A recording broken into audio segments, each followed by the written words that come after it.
Talking and Real Country WCAZ proudly present Corpus Christi Spook Central Paranormal's Monty Prescott. Don't turn that dial, folks, and get ready for this spine-tingling interview. And it is time for that interview. You're listening to Still Talking in the Morning on Real Country WCAZ. Joining me this morning, as I stated, is Corpus Christi Spook Central Paranormal's Monty Prescott. Monty, how you doing today? Doing good, and good morning, everyone. So, again, excited to have you back. We had an excellent chat last time. I definitely enjoyed it. I think everyone enjoyed it, too. I had a lot of comments on it, so that's always something to look at and look forward to. Definitely. I'm glad to be back. It's such an honor, and thank you so much. And I'm ready to dive back into the world of the paranormal. All right. I think this is where we'll start. We did talk about some of the equipment you used last time, but since then, this time you sent me some EVPs for us to play. So maybe you could tell us a little bit more about how you pick up the sounds, and then we'll play a few of those for everyone. Well, EVP stands for electronic voice phenomenon, which are spirit voices. Some people believe that they're the voices from the dead. And most EVPs come in under the 300 megahertz range, which our human ears can't pick up that frequency. So we use parabolic microphones, we use audio recorders to try to capture those low frequencies. And when you're in a room by yourself and you get another voice in the room that's really clear, and there's nobody else in there, you can't explain where that voice is coming from. And we've gotten a lot of those throughout the years. And some of the ones I've sent you are from some very historical homes, an old hospital, and, of course, Presidio, La Bahía in Goliad, Texas. Okay. And I'm also assuming this equipment is state-of-the-art. It's not cheap. Some of it can be. You know, I tell everybody, anything that can record audio can pick up those signals. So you can go to Walmart and pick up a voice recorder. Nice. A lot of people just use their phone sometimes, and you can pick up actually some good evidence just off your phone. All right. Technology has come a long way since we started. the supercomputers we have in our pockets. Exactly.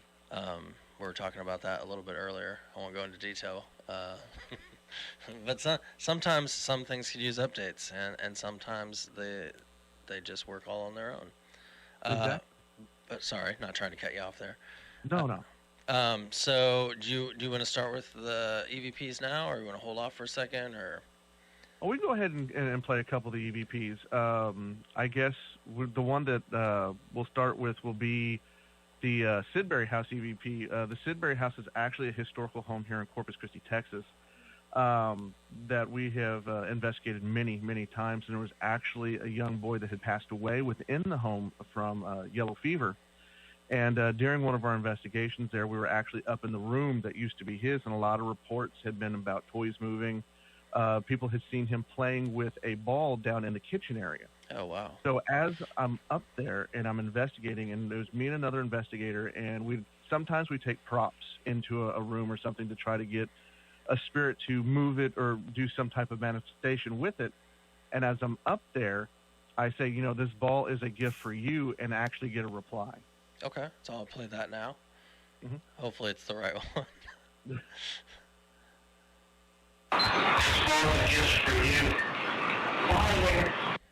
So, I mean, that one's pretty clear.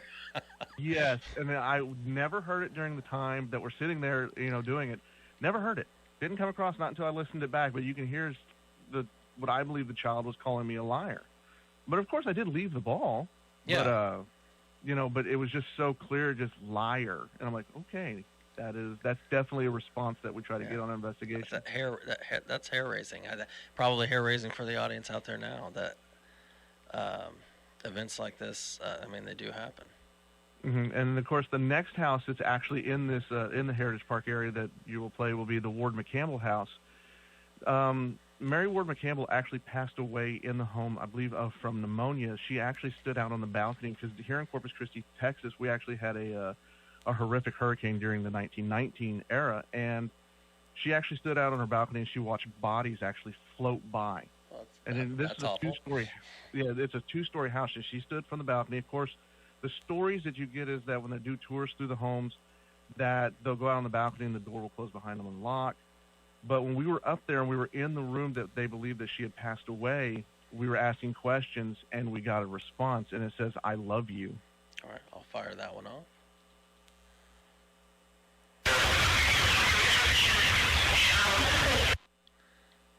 But definitely. And towards the end, you can kind of hear a little something, and I always believe it says help, but it's so short. It's kind of like, well, I can hear the "I love you," so the rest of it, we just have to put, you be the judge of what you think. Well, actually, I tried to amplify that because I thought I heard something, but then, I fuzzed it out, as you heard. I'm not quite a pro yet. Well, like I said, I played fine on my end, but you can hear it. It's just kind of, it's really, towards the end, it's kind of like, well, there's something there. It's just not super clear. Yeah. I mean, I definitely heard the "I love you." Yeah. That is for sure. So that is, it's not creepy to me. I'm sure it's creepy to some people out there. I just think it's cool. Like I tell everybody, when we go in there and we get these voices or we get video clips or any type of evidence, it takes a lot for at least me to say something is haunted. A lot of things could have paranormal activity. Not every place you drive down the road like, oh, do you see that farmhouse? I bet it's haunted. 9 times out of 10, you go in there, you spend 9 hours, you get nothing. Yeah. So not everything is haunted. I think the best part in talking to you about this is that you're not trying to make facsimiles of something and make it be true. Like sometimes you go there and there's nothing. We were speaking because we're gearing up for our live Halloween special on Halloween night, and there was a location that we were looking at, and they basically say, you're not going to just walk in and say it's haunted, right? And say, well, no, that's not how we operate. If we find evidence, it may not constitute a haunting, it may be just some paranormal activity. Yeah. But we're not just walking in saying, oh my goodness, this place is so haunted. The toilet lids were banging. Yeah. Things were flying. Have I ever experienced stuff like that? Yes, but nothing like what you see in the movies. For sure. You watch the movies and poltergeists all over the place. I've never seen that. I've seen audio recorders move on their own. I've had headphones, the wire from my headphones just lift up, and I can't explain that. They're on my head. The exactly, audio, yeah. The equipment I have is below me. It shouldn't lift up. I have smelt sulfur in a house that we believe to have demonic activity. So I've seen a lot of things, and I've seen apparitions, and I've seen shadow people, and I've heard disembodied voices.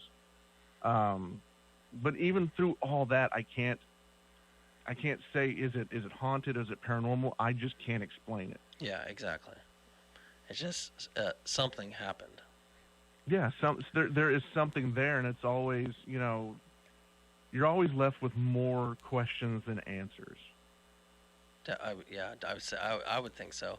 I mean, if it happened to me, I'd be like, well, that's pretty weird. Yeah, it's but also exciting. Yeah, it is. It is that moment of, okay, I know I was the only person in that room. I know that nobody was there, no one was around. I'm alone.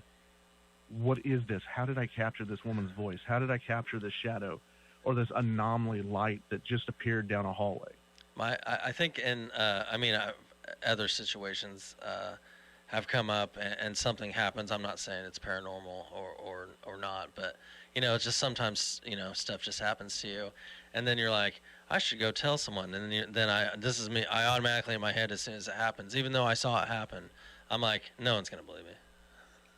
That happens a lot too. There's a lot of people that they have experiences and they're like, people are gonna think I'm crazy, and it's like, no, Yeah. The more you get it out there, and it's like, you know what? I've experienced things. I can't explain it. I can't say it's paranormal, but it is strange as all get out. And I want to know more. I want to dive deeper into why is this happening, And sometimes there's such the simplest explanation. Like there's an investigation we were on, and this woman had said that this angel on her mantle kept turning all the time, kept turning. Mm-hmm. So we go in to set up the investigation. We start looking, and I look on the other side of the wall. Well, her washer's on the other side of the wall. That's great. So to debunk it, we turn the washing machine on. We sit there. I have a camera set up, and the angel turns. And she was more relieved that we were able to debunk it. You have to, when you go into an investigation, you always have to have that mindset. I'm not here to say it's haunted. I'm here to debunk everything. And if there's anything left over, that might be proof of paranormal activity. It might be proof of a haunting. I think it's great that we're in a time now where it's, I'm going to say socially acceptable, but that's not the right phrasing, but I think people know what I mean. It's more socially acceptable to watch this and talk about this. And I just can't believe, like, okay, I'm going to bring up UFOs. I'm not a big UFO person, never seen one. But UFOs at a point where it was more acceptable than if there was actually a ghost. So, I mean, I feel like the ghost side, again, I haven't seen a ghost either, but if there was a side, a ghost presence, whatever, I mean, I would err more towards that side than actual aliens. And I'm not saying aliens aren't real, so alien people don't send me 200 emails. But it's just, we're in a time now where it's more, there's a lot of shows on about it, and more realism, like yours is a real show. Well, you get a lot of these other shows that come out, and it's cut and paste. It's entertainment. I mean, you can tell that it's not real just by watching it. You can tell it's not real. There's been a couple of ghost shows. I'm not going to say the names of it, but they've been caught. Yeah. A couple times where it's like, oh, there's something there, and then a guy walks in a room. You're like, oh, that might have been paranormal, and it's like, no, come on, it's exactly. If something happens, it's like this happens all the time on investigations. We'll sit there and we have people coming in. Plus, we have camera crews that are there sometimes, filming in certain areas, and we're doing EVP sessions. We tell everybody, don't whisper. And what happens when you tell someone don't do something? They do it. Yeah, they do it repeatedly. Exactly, and there's nothing wrong with it. But when you do it, just say, "Hey, I whispered." Yeah, and that's me. We do it on camera. We'll be sitting there filming the TV show, and someone will whisper, "Oh, I whispered. I'm sorry." Yeah. It's human. But, it just happens, but document it. Things do happen during those instances, but document it to where we can go, you know what? Debunked. It's not evidence. Absolutely. So we do have a few more EVPs. We'll probably have to get through those. Again, thank you for being on here. I'm not cutting you off when we're not going off air, but I think we need to schedule another segment. I'm down for that. I'm all for it. This is fun. I enjoy coming on here with you and talking the world of paranormal and everything. Absolutely, as do I. So we'll get through this. If you could do the last few EVPs, and then after we get off here, we'll set up the good stuff. That sounds good. Okay, so the next EVP we're going to play is the Yoakum Hospital, and this hospital is actually in Yoakum, Texas. And this EVP, of course, I know you said it's going to be a little low, and I hope everybody can hear it. It actually says I'm Dr. Trott. Now, I can tell everybody that without history, there's no paranormal. So when we got the chance to investigate this abandoned hospital, we captured this EVP, and then we decided we're going to do our due diligence to do the historical research and find out who Dr. Trott is. And the funny part about it is that there was actually a Dr. Trott that worked there. You had no clue. No clue whatsoever. So you're picking. That's awesome. And so his family still has a practice there. So as we're doing the history, we find out that Dr. Trott was a doctor there, and he actually delivered children. And during one of delivery, he actually started to have a heart attack. So he finishes delivering the child, goes back to his office. He tells his assistant, "I'm having a heart attack. Please, get me help." No, They didn't have like a regular ER there, so they had to fly him to Houston. And on the way to Houston, he passed away. Oh, wow. So we got this EVP. We found out he still had family there, and we had brought the family in, and we played the EVP for his daughter, and his daughter started just bawling tears. And she said, "That's my daddy." Oh, wow. That's awesome. Like, you didn't, like, I think that's the best to me. Yeah, exactly. So I'll play that real quick. And again, right.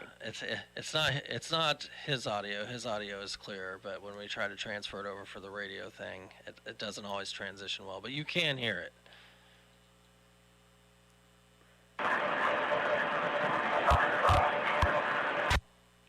That was clear. I say that actually. Sometimes you get overcritical of yourself when you're trying to do something. So I may have gotten overcritical in that scenario. But it's really clear. You can hear I'm Dr. Trott. Yeah, absolutely. Oh yeah, definitely. I think I get overcritical sometimes.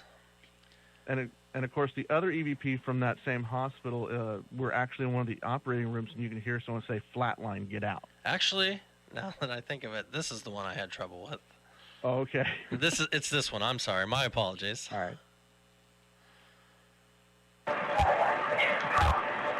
Actually, that was pretty good too. So maybe I'm just crazy.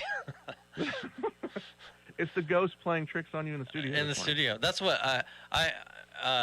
again, we don't have a lot of time left, but I will say real quick, not to cut into your time, but I would think that I'm not me necessarily, but people maybe Dixie. Dixie was listening to him yesterday. She thought it was a little bit creepy. That people would be not wanting to play them because they would think that, the ghost is going to come out through, or that's traveling through sound or something like that. No, I haven't experienced anything like that before. Yeah. No. I'd say I don't think that happens. Yeah. But I mean, I think people are very skeptical. There's for people that are such non-believers, sometimes they do get very superstitious over things. Yes, that is very true. But then we do have one more. Yes, this was captured at Presidio La Bahía here in Goliad, Texas, which is a Spanish fort. And where Santa Ana, everybody says remember the Alamo. Well, Goliad actually happened first before the Alamo. Yeah. So this was actually captured in the quarter area, and you can hear someone that says, "I'm so cold." Now you can imagine, Santa Ana massacred everybody that was there at that fort, and it's such a wonderful place, but it's such a chilling EVP. Yeah, I'll fire that one up here. Maybe there we go. That one's distinctive. It comes off, almost angry at the end. Yeah, it is. Or a power statement. Yeah, just you can imagine just sitting there knowing that your life is going to end, and not having food or anything there, and you're just trying to survive. It's such a wonderful place with such a sad history. All right. And again, these were all awesome. I super appreciate it. We're going to have to schedule another one. But this has been Monty Prescott from Corpus Christi Spook Central Paranormal, so look him up online. Thank you for joining us. I can't say enough how fun this is. So you're listening to Still Talking in the Morning on Real Country, WCAZ.